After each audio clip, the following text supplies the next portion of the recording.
And a good facilitator, whatever their own leanings and preferences, like I'm heavily, extroverted feeling.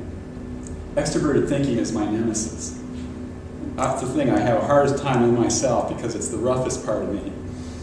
So part of what's been good for me and growthful about being a facilitator is having to become more appreciative of all the ways that people think, all of the kinds of things that people need to do to process information and make decisions, so that I can step out of being judgmental about it or kind of freaked out about it, and instead engage different people who operate differently from myself, and help them engage others to make effective decisions, to get work done. When you think about it, the technique of project management is half the picture. The other half is you working with the people who populate the project team or the vendors or the other parties that are stakeholders in what that team is doing. And that's where the facilitation skills come in, the facilitative leadership.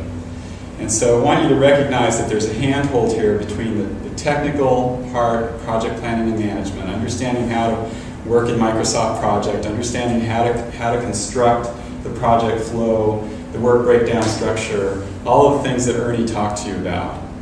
The other part of it, though, is really the work with people. And so we thought we wanted to have both of those things be part of your skill set going out from here. So we'll say facilitation is a way of providing leadership without taking control. And that's a good, very brief way to talk about it, but then, of course, it's not like you don't have any control as a facilitator. So you start to break this down a bit and tease out the questions, and you wonder, well, wait, what did Ben's mean, not taking control? And that's good. So we should, be critical about what people are saying. And we have an entry-level definition in our library competency statement that talks about clarifying and focusing the agenda for a meeting.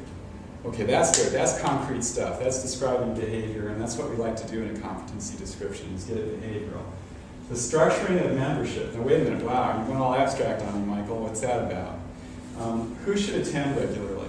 Because, there's no bigger problem in some sense for someone trying to facilitate a meeting than to have the wrong people there or have people who should have been there not there. And you've all been at meetings where your work was profoundly impacted by just exactly that.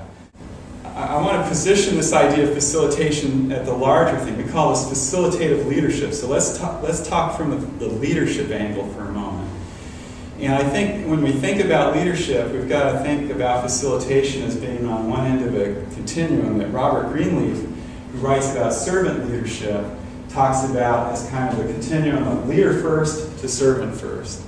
In his statement here, that the servant leader is servant first, it begins with the natural feeling that one wants to serve first, then conscious choice brings one to aspire to lead.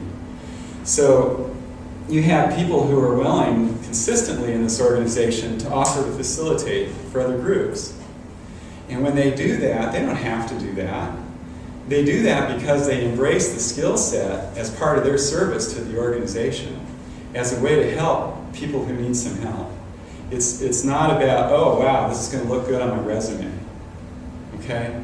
And it's not, oh, wow, I'm going to get paid a lot for this, or I'm going to become a star, or any of the, or I'm going to be promoted.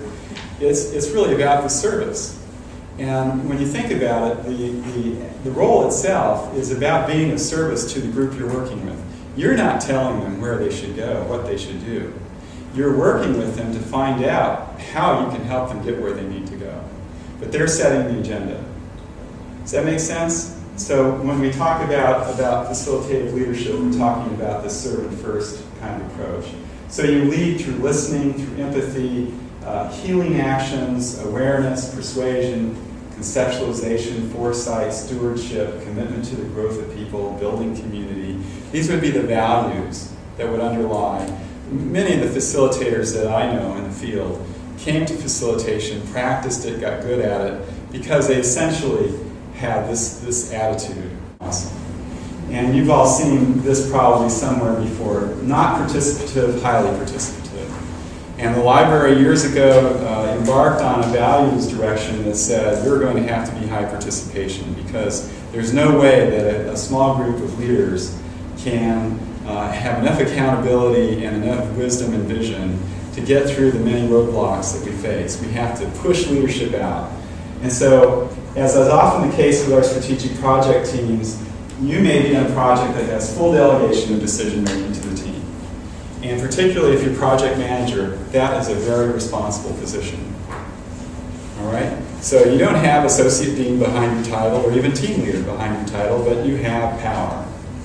So again, just summing up definitions. It's a way of providing leadership without taking control. You stay neutral and provide structure so the group can make decisions.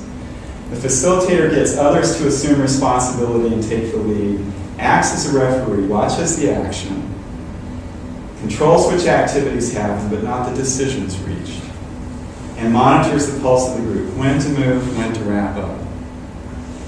Person A is going to share some content here, things that are currently effective, working well, and needing to attend, things that are ineffective, what you personally want to learn about. And person B is going to facilitate the process using 5 tools.